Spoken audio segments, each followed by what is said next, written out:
So here it is, Death Stranding 2. I played the heck out of Death Stranding 1. I never thought I'd like the game, and I started it and gave it up.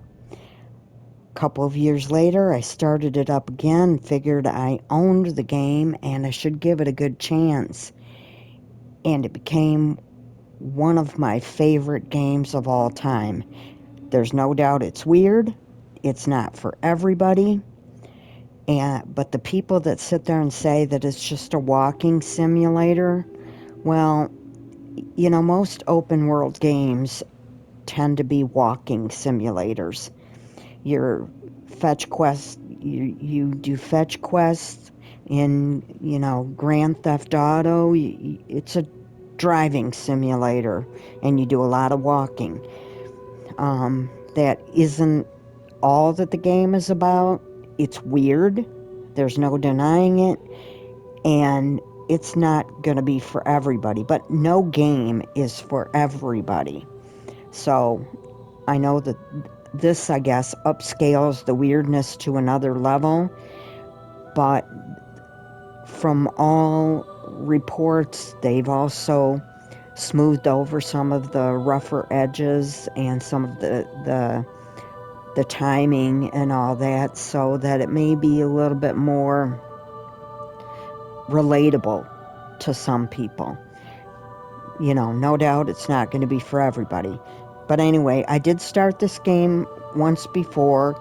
I played through the introduction, which, if you know Kojima, is a lot of cutscene and explanation and all that. So I'm going to go through that again just so that you can get an idea of what we're headed into.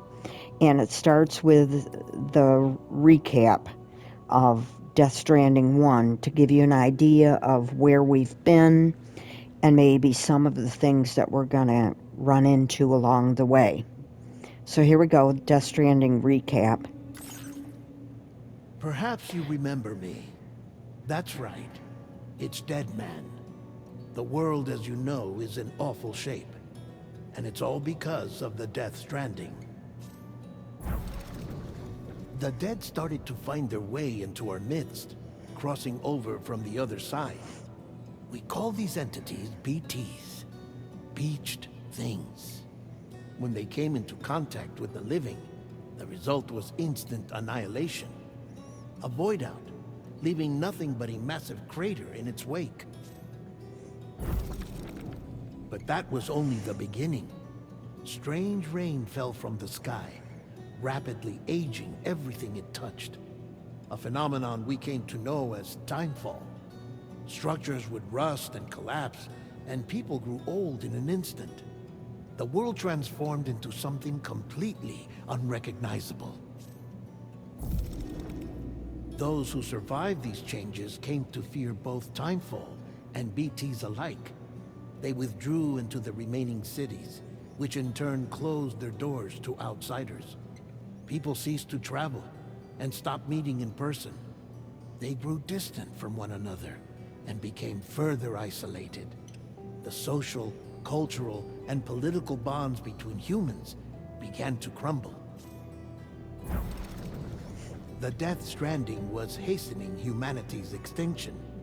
Seeing this, Bridget Strand, the last president of the United States of America, founded Bridges, an organization committed to making America whole again and providing a future for all humankind. However, Bridget died before she could realize this ambition. It was you, Sam, who took up her cause and resolved to see it through. Sam, the humble porter, who also possessed the unique powers of a repatriate, the one and only person who could save humanity. So with Bridges' Cupid in hand, and accompanied by the bridge baby Lou, you embarked on a journey across North America. Of course, you had struggles of your own, often phasmophobia, or the fear of being touched. The despair of having lost everything was just too much. But despite it all, You strive to bring people together. By extending the chiral network across the length and breadth of the continent, you would enable the rebirth of the United States as the United Cities of America. You were also to rescue Bridget's daughter, Amelie, who had been taken captive by terrorists. These were the vital missions you were entrusted with, Sam. We, your friends at Bridges, did everything we could to support your efforts. There was our director, Di Hardman, a close associate of Bridget, who was dedicated to fulfilling her final wishes. His commitment to American Reconstructionism was absolute, and for that he was named the first president of the UCA. And of course, Sam, the incomparable Dead Man, yours truly. I'd like to think we became the best of friends. As you may recall, I was born from an artificial womb, and over the course of my life, was the recipient of numerous organ transplants. I've always got on with the dead. I used to be a coroner. Anyway, I pushed myself physically and mentally to help you and your BB, Lou. Mama and Lochna were twin sisters, as you may remember. Skilled scientists who developed the Cupid, which was essential for chiral network expansion. A personal tragedy caused the two of them to grow apart. But they've since reconciled, with both their souls residing in the same body. Ah, Hartman. Every 21 minutes his soul departs his physical form, and for 3 minutes his body is clinically dead. During this temporary death, his soul is sent to the beach. That's why he knows more about the beach and the Death Stranding than anyone else. His knowledge proved indispensable in the execution of your mission, Sam. Fragile, leader of the private delivery outfit, Fragile Express.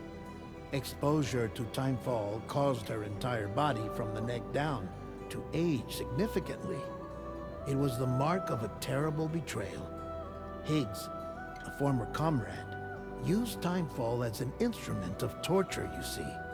To no surprise, Fragile was hell-bent on getting revenge.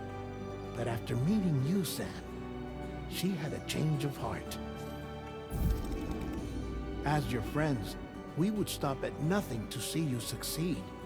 But ultimately, crossing the continent was something you had to do on your own, with only Lou for company, and with no end to the forces that stood in opposition.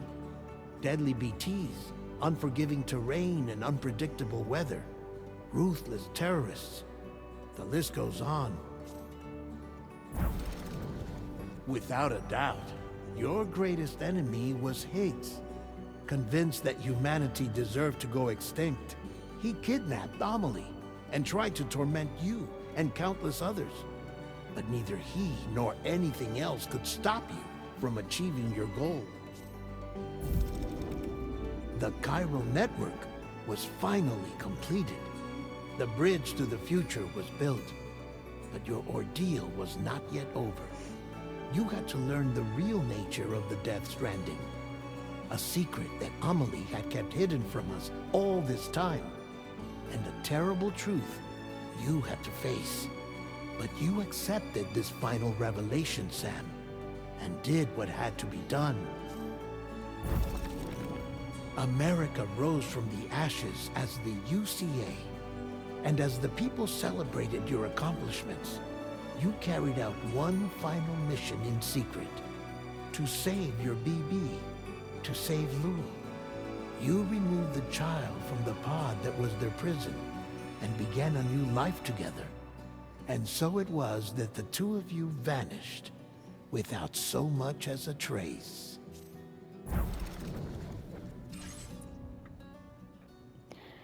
So that's it in kind of a nutshell. There's a lot, obviously, that's left out, and I can't tell anyone that you need to go back and play Death Stranding 1. I would highly suggest it. It's, apparently from all reports, it's a different game. It may seem clunkier once you play Death Stranding 2, so maybe going back and playing Death Stranding 1 first gives you an idea of things. But then again, some people played it and really hated it. Some people that have played Death Stranding 2 and really liked it don't like 1 very much. But, you know, it's up to each person. Anyway, my name is Aunt Dee. I'm 67 years old. I've been playing video games for 40 plus years, and I like a wide variety. I have a lot of favorites, so choosing one is impossible, but Death Stranding is certainly among my top picks. So let's start in with this, and we'll do the introduction and see how it goes from there. Thanks for joining me on this journey. I'm going to play casual just because I want to see how things go, how tough it is, and I tend to like a story mode a lot better. It's up to each person, you know, and I can change the difficulty as I go along, or I can come back and play the game over again if I so choose. But I kind of like to get into the story at least first, more than worrying about difficulty. And one of the things the game does is it asks for your birth date because it's something that's used in the game just as a minor thing. I know in Death Stranding 1 it was used just as a minor thing, but a very fun thing. So we'll see how it's used in 2. Once there was an explosion.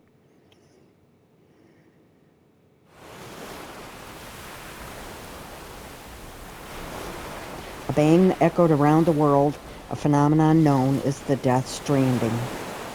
Beach things, BTs, lost spirits of the dead, found their way into our midst.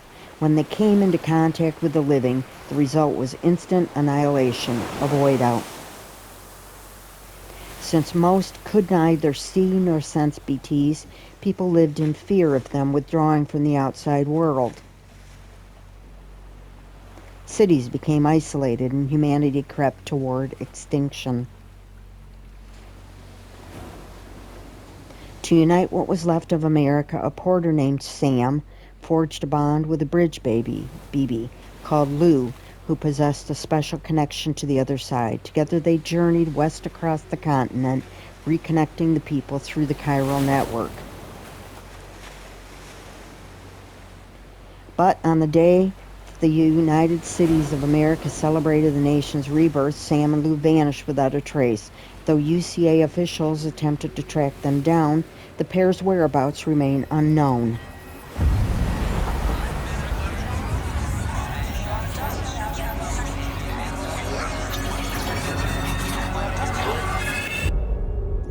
"11 months later."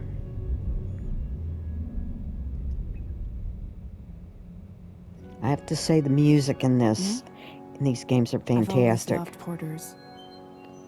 Through freezing rain and biting wind, across rivers, mountains, and endless deserts, they come to deliver something priceless, a glimpse of a life I've never known. They're my window, my sole connection to the outside world, and I know they'll be back again today. -61. Have I ever really loved someone? Do I deserve what I've got? Now the crazy systems turn into traps and the fear is switching sides. I own $1 million worth of stock, but I still won't sleep at night. What is it that I've become? -61. Now the water level rises high in my cold paradise. The Decima Men engine is sit in just circles amazing. and talk numbers I never really liked. The way they think of life as some kind of gamble and watch the city drown. Where is it that I belong?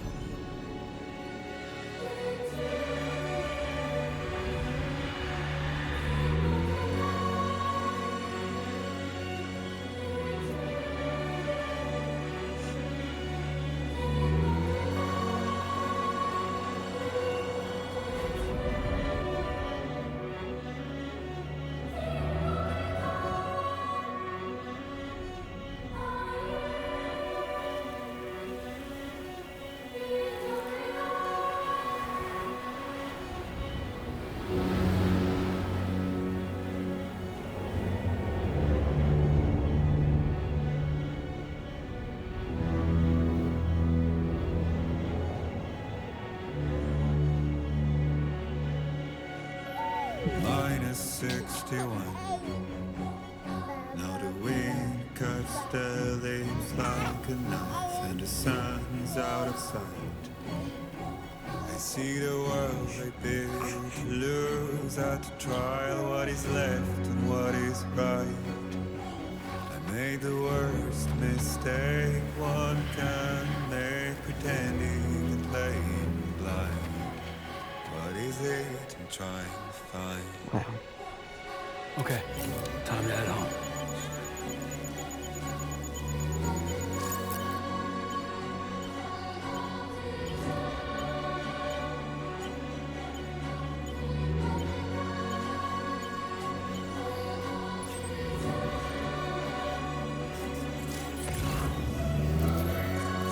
So if you hold L1 down, it's going to tell you where you want to go, your destination.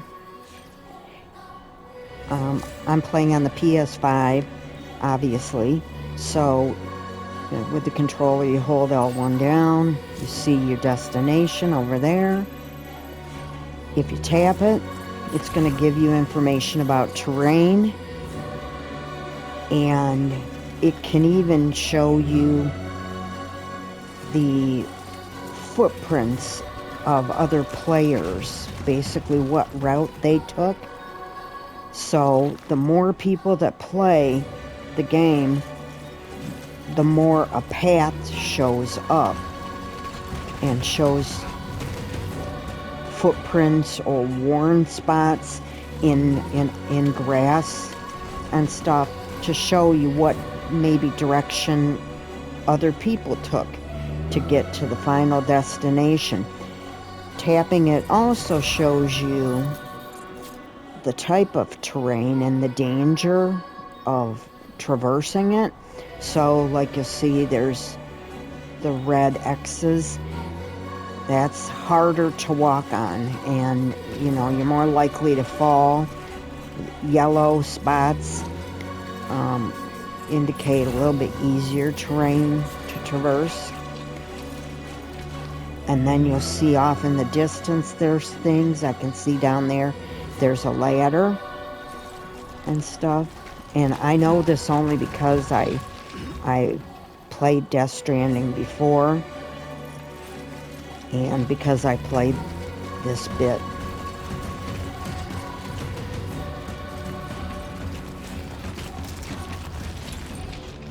Hold L1 and L2 together and it kind of gets your balance.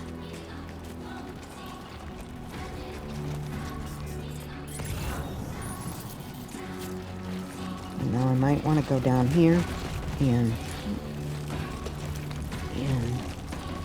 pick up some things that might be helpful to me. So I have to be careful. Don't fall.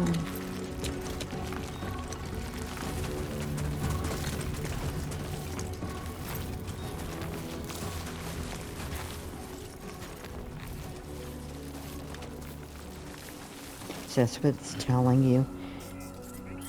Tap and check your terrain.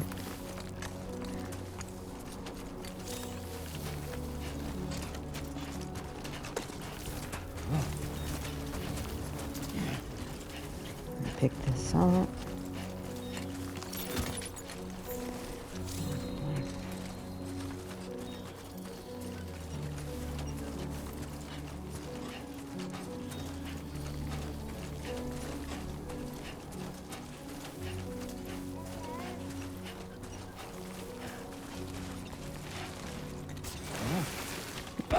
Oop, don't do that.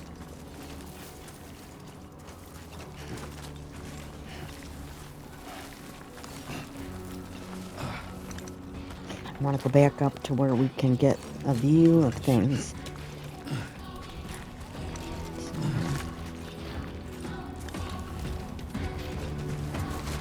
There's some other stuff up here. A blood bag, which can come in useful.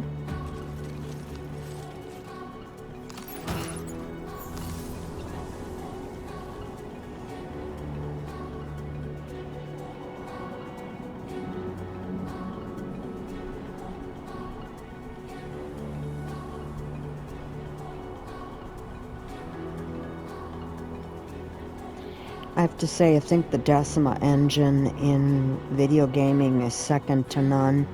Everybody is raving about Unreal 5, but the Decima engine to me is where it's at. That's what was used. It's Guerrilla Games game engine they used in the Horizon games, Horizon Forbidden West. And it just, to me, has so much more going for it than Unreal does.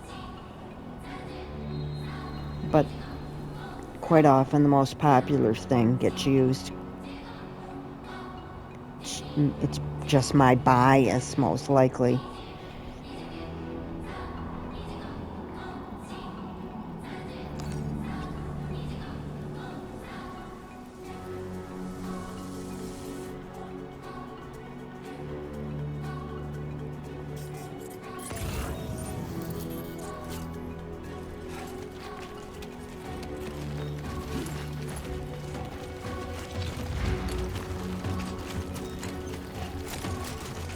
Over here.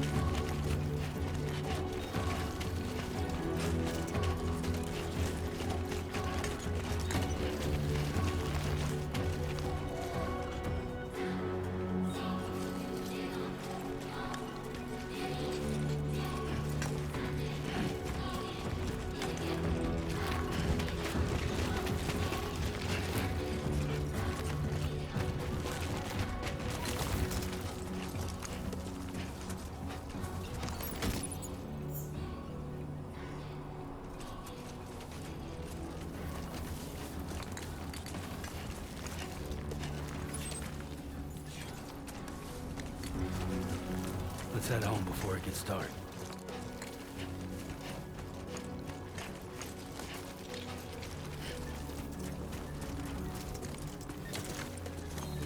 Okay, I don't know what these things are, but someone else showed them in a video and ran away from them. They look like giant spiders or spider hands, Not like the look in of that. Elden Ring, but I would say spiders. Disgusting. I mean, cool to some people, but they freak me out.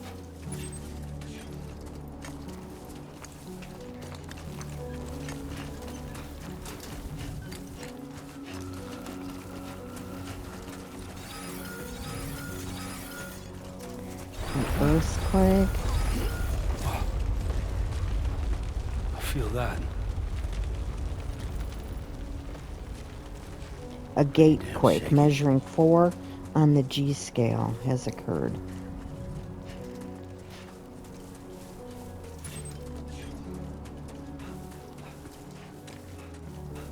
I don't know what that Shaking is. pretty bad.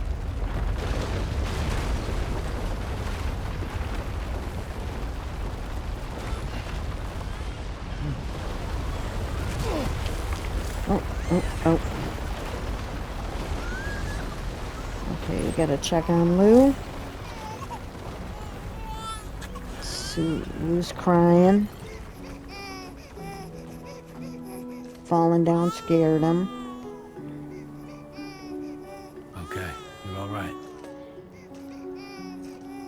So you move the controller up and down to soothe him.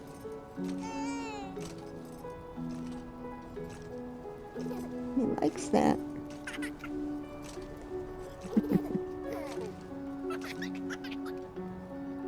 Let's go home and get you fed.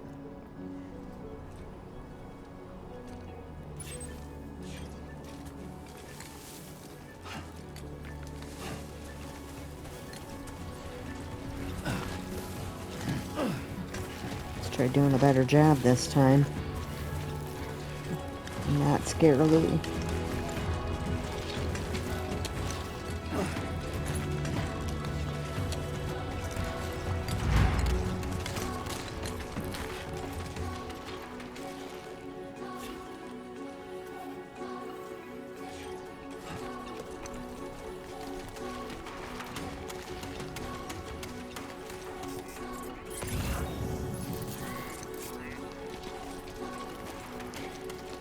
You see, when he walks now, I'm leaving footprints that other people might insanely follow because my way may not be a good idea.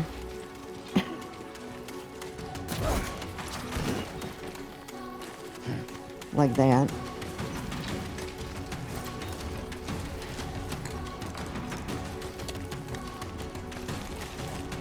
But I'm following other footprints too.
going down this way. Sorry. Now we gotta get here, I think. There's a river. Almost there.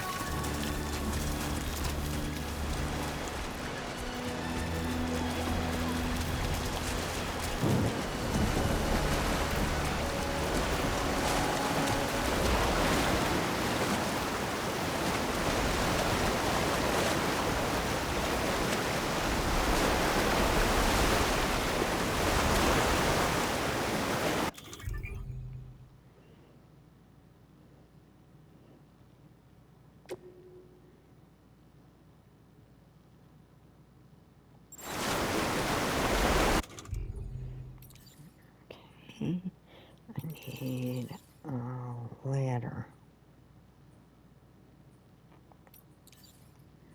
So,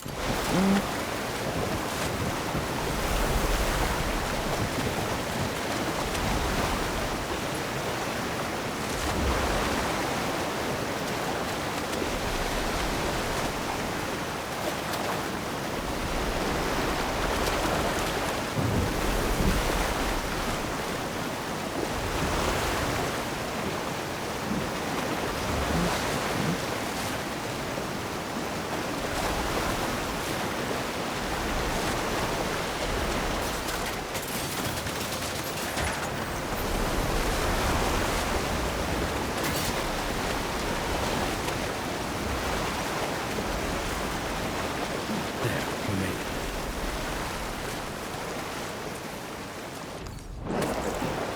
that's one of the cool things about Death Stranding is now once you get connected to what's called the chiral network,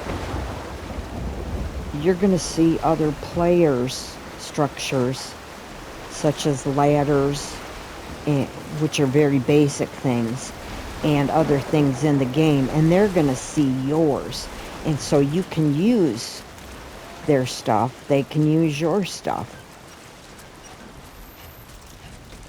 It's really cool, and some of the stuff comes at a time when you really, really need it, and you don't have, say, a ladder, but there's somebody else's ladder just where you need it.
Hey. Not bad, little porter. Not bad at all.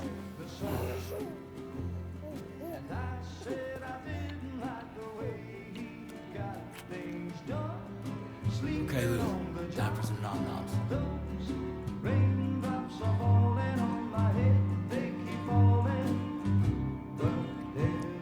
Come on, open up.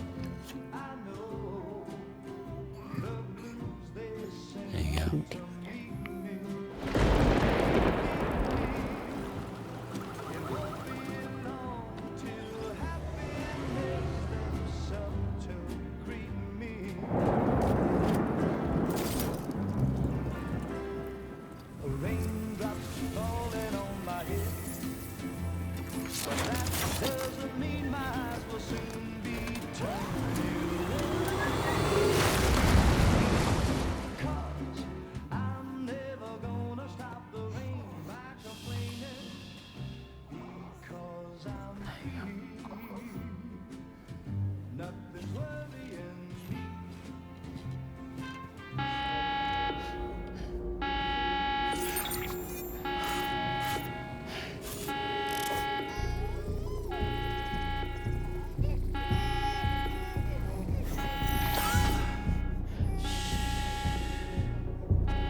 Who's there?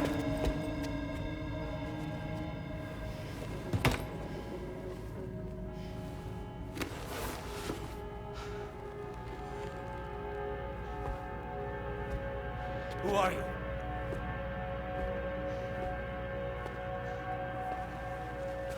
Fragile? Were you cooking? What are you doing here? Because I'm free. I've been looking for you. Nothing's worrying me.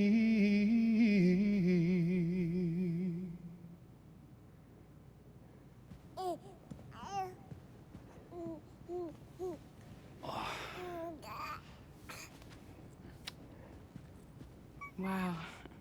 Lou's growing up fast.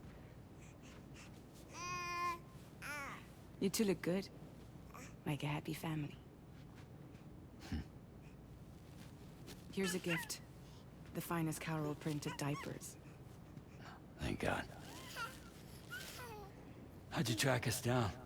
Your neighbor got hooked up to the Carol network. Service now extends to the whole region. I let myself in with this. You can use Carol printers now too. Guess it's time we thought about moving. Maybe further south. You know, I'm surprised you used the front door for once. My jumping days are behind me. Overdoing it left me with some kind of syndrome. They call it jump shock. You care for a drink? Thank you, but no. I should get straight to the point. Business, huh? I mean, for a moment there, I thought maybe you wanted to catch up. I have a job for you. Take it, and that whole mess over how you left Bridges will be wiped from the record. You won't have to live in hiding anymore. What about Lou? That's a little more complicated. We're talking about a Bridges asset. You'll have to work it out. Sam, you brought America together. Helped it be reborn as the UCA.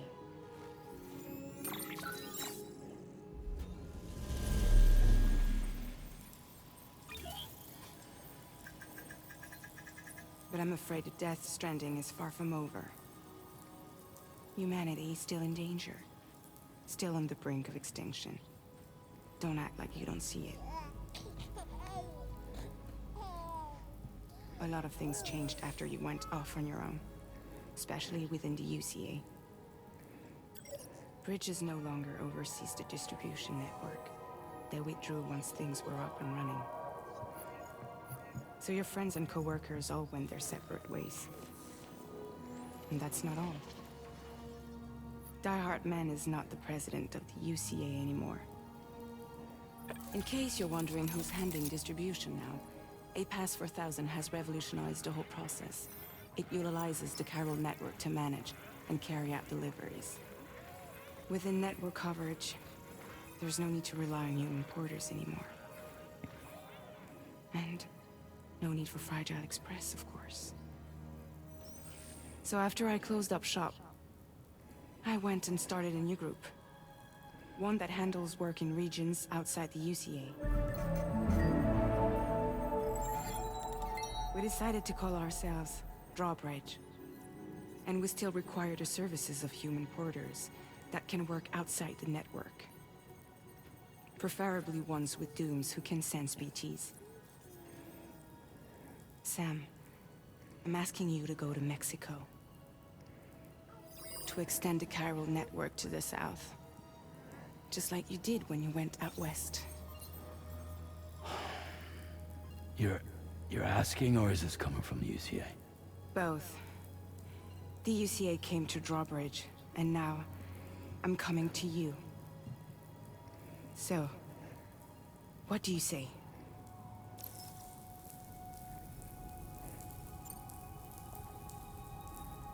Seriously, why me?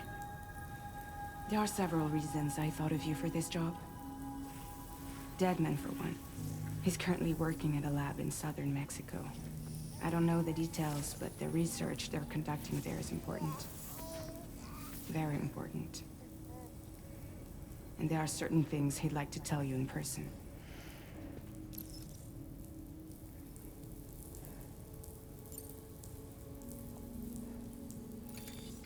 Chiralium contamination is severe. Some areas have it worse than anything you experienced back in the UCA. The timefall storms are growing more intense as well. And, as you can imagine, everything in their path is subject to temporal acceleration. Objects and structures degrade rapidly, while animals and humans grow old and frail in the blink of an eye. Timefall often precedes the appearance of BTs there too. So you should do everything you can to stay out of it as much as possible. There are many other dangers, though. The rivers can flood in an instant, and earthquakes happen daily.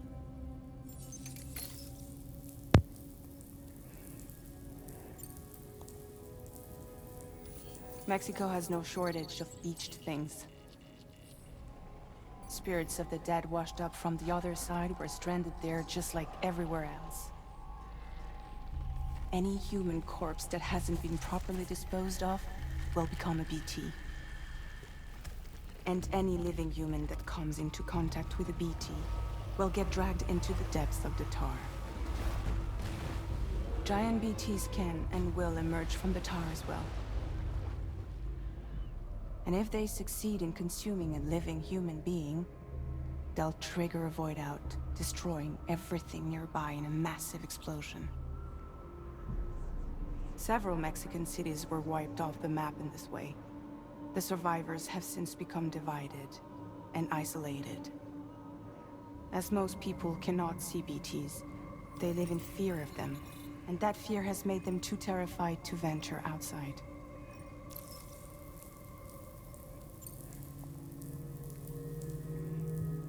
That was one reason. You got more? I do, and this one's serious. There is some BT territory near that lab I mentioned. They monitor the chiralium levels, and recently, they've observed unusual activity. The cause is still unclear, but they seem to think there's a good chance a massive BT is headed their way. And if they're right, then I want you there, ready to kill it before it kills them. Don't forget, Sam. You were the first person in the world to ever take out a BT.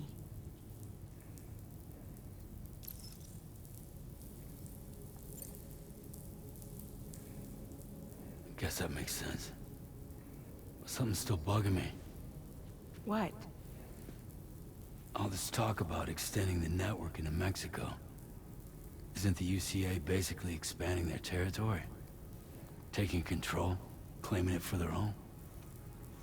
Sam, it's not like that. They're not trying to take over the world. They just want to link up new areas with the chiral network. Like the internet before the Death Stranding. Public infrastructure to connect people. Which is why, instead of turning to an established government agency like Bridges, the UCA contracted a private organization, like ours, who then decided to employ the services of a freelancer like yourself. So please, Sam, won't you help us out?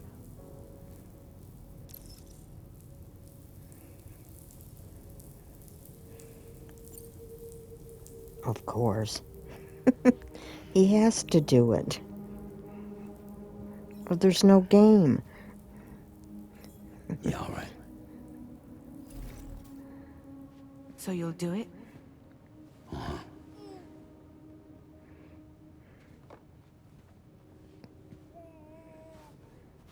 What about Lou, though? It's not like I can take my kid with me. If I do this, can you hold the fort for me while I'm gone? Play babysitter? We're inside the network. There's a child care app I can use.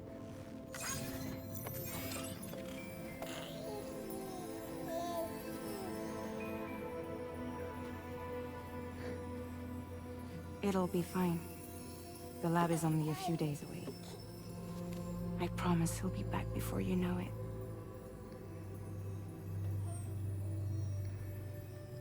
Link up the region as you head south, and come home safe. We'll be waiting.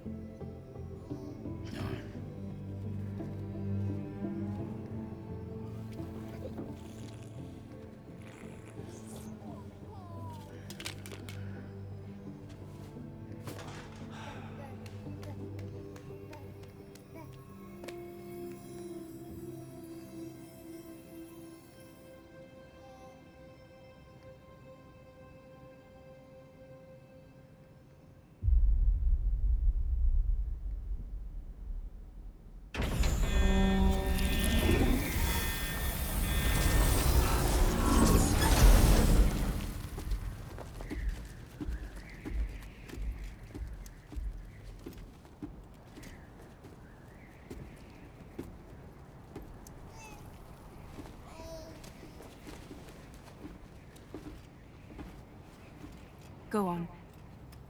Slide it on your thumb. Like a ring?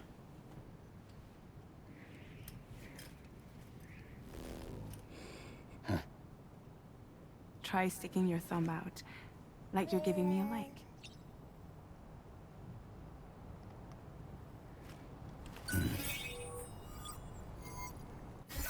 Access your ring terminal to view the map. From here you can check order details, as well as the cargo for delivery. Now then, let's review the mission that you'll be undertaking on behalf of Drawbridge. Your destination is a research lab in southern Mexico. When you arrive, you'll need to use the Cupid to connect it to the chiral network. Chiral communication utilizes the beach, where time barely passes. Using the Cupid in conjunction with the delivery terminal will allow us to initiate a zero-time massive data transmission. But because of the distance, it's not feasible to head straight to the lab to establish a connection. You'll need to use the way stations to extend network coverage until you're close enough to get the lab online. Your first stop is C1, Ciudad Nuda del Norte. Bring them a delivery and welcome them into the network. Improper corpse disposal remains a serious problem in Mexico. With every additional corpse that spawns a BT, the risk of a void out grows even higher. C1 in particular is struggling to handle this issue. But once they're online, we can give them the technology they need to address the situation. Why don't you take a look at the cargo you're carrying by opening the menu? You can access useful information about your deliveries via your ring terminal. To review the cargo currently in your possession, select Cargo Management. This is the cargo you'll need to deliver. Be sure to get it to its destination in one piece. It's an excellent idea to place the most important cargo in your backpack. We've given you some additional equipment. It can be carried in pouches or in special hooks, just like cargo. All these weapons can be used to incapacitate humans without killing them. So there is no need to worry about causing a void out. Be sure to weigh your various options as you load up.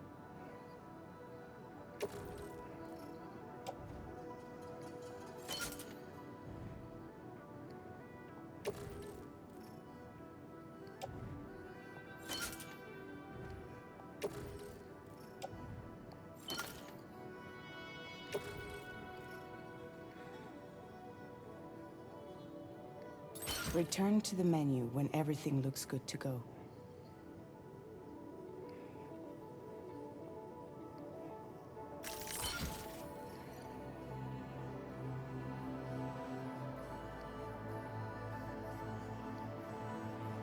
Finally, before heading out, make sure to plot your delivery route. Return to the map. See your destination? There's a river you'll need to cross to get there. There are bandits in the area too. Armed groups that have attacked borders in the past. Think about what route you might take from your current location.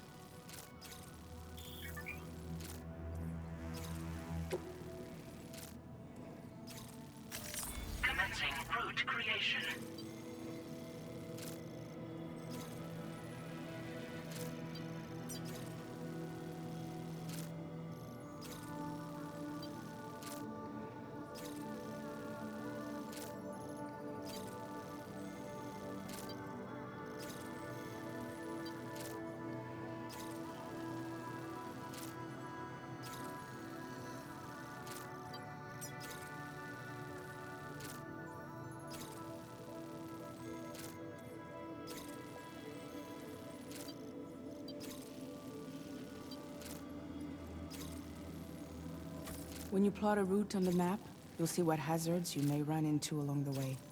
You can face these challenges head-on, or try to find a way around them. How you get to your destination is up to you, but think it over before getting underway.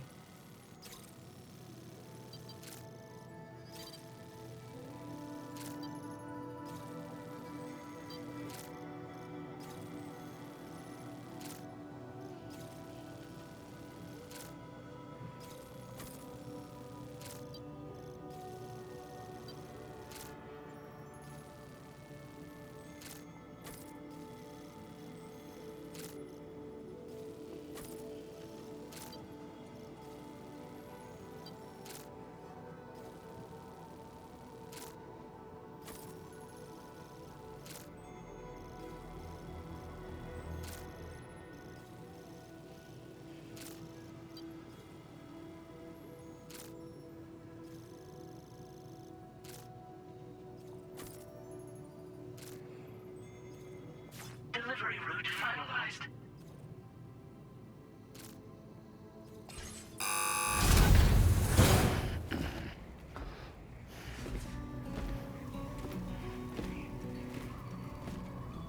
Latest model Cupid. Just completed. We decided to put a hold on network expansion until it was ready to go. Like last time, you'll be using it to welcome people into a whole new world. Baby wants it.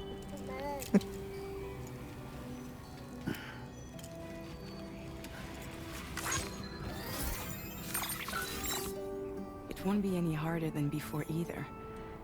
The Chiral network terminals are ready and waiting. Bridges saw to that.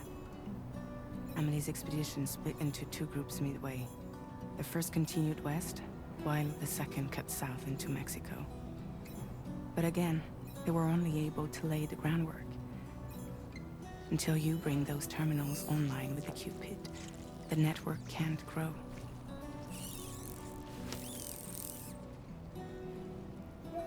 Hungry?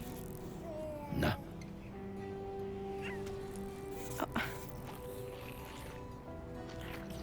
No more baby food for you.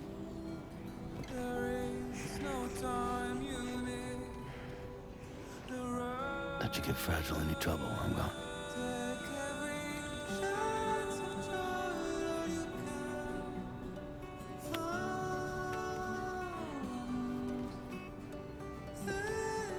Don't you break my kid.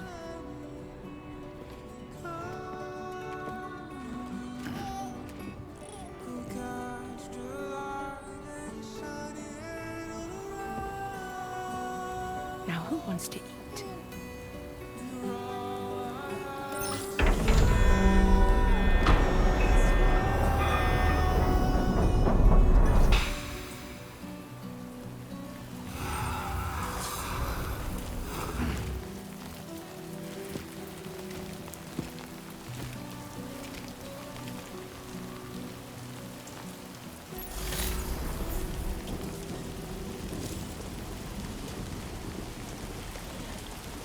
Okay, we're probably going to stop here just because that gets us through the introduction.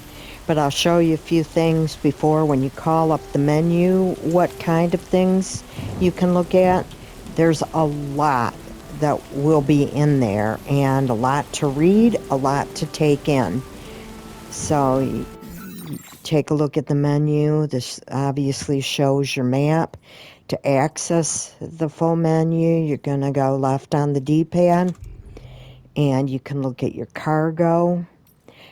There's a thing called Social Strand Service, and what this does is it kind of connects you to other players. You're not, at least in Death Stranding 1, you never could see the other players in the game, but you always saw the effect of other players in the game. Things, structures that they left or that they started to build that you could help build and things like that. You could connect with people so that you might see their structures more often. And it kind of worked that, like, the more you saw structures, the more likely you were to be able to connect to that person so that you would see more structures of theirs, they would see yours and stuff, and it kind of kept you within sort of the same lobby in a sense. And so, you could go and look, and that's an interesting thing I never saw before. Oh, that's our shelter right there. Okay. So, I don't know what that APAC is yet. That's something new. But you can upload screenshots and stuff. And then you can also connect with different people in this section. And this is, we're in the game. The more things that you like of a single person, say you come across a bunch of ladders that, I put out there, you're likely to see more of my stuff, and if you like it, and then you can connect with me if you want to, because maybe you see the things that I put out there are beneficial. And then this is, I guess, okay, I haven't made any likes yet on anything. And then I do have some friends that I've connected with. And then there's going to be the statistics, of course. And then this is kind of a codex. It has a lot of stuff in it. So if you look and see, this explains a ton of stuff from Death Stranding 1 and even more, here. And so you can take the time to read that yourself. It's probably a little bit too much to put in a video. And then, of course, the system where you can log out and log in and quit the game. So basically what I'm going to do right now is we'll end this for today, and then I'll start up again on Sam's first delivery attempt. See you later. And if you think about it, like and subscribe if it appeals to you. Thanks a lot for watching. Bye.